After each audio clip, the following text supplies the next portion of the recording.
Peşman olup dizin dizin sürünsem, yine seni bağışlamaz bu yürek. Yaşanmamış olsun olup geçenler, o günler takvimden silinsin gerek.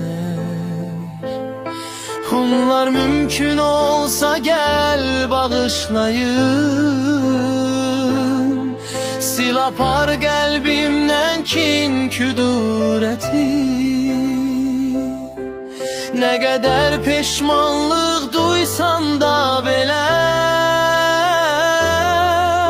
aparmır kalbimde olan nifreti.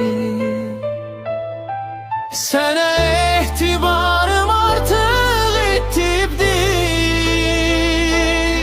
çetin ki bir daha geri kayda.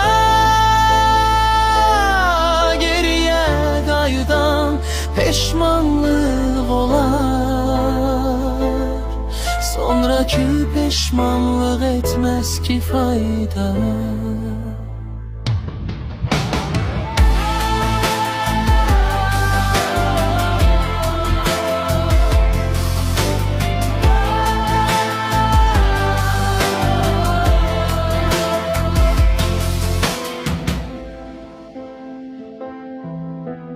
Peşman olup dizin dizin sürünsem,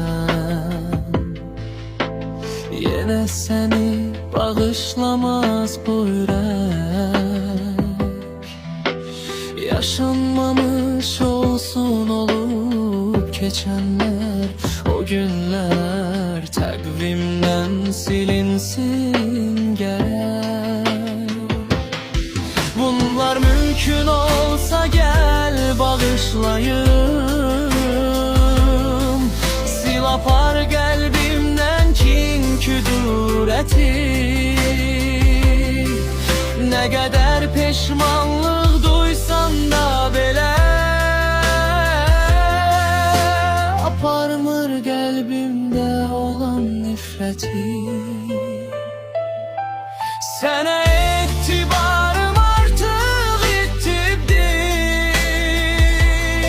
çetin ki bir daha geri kayda. Geriye kaydan peşmanlık olar, sonraki peşmanlık etmez ki fayda.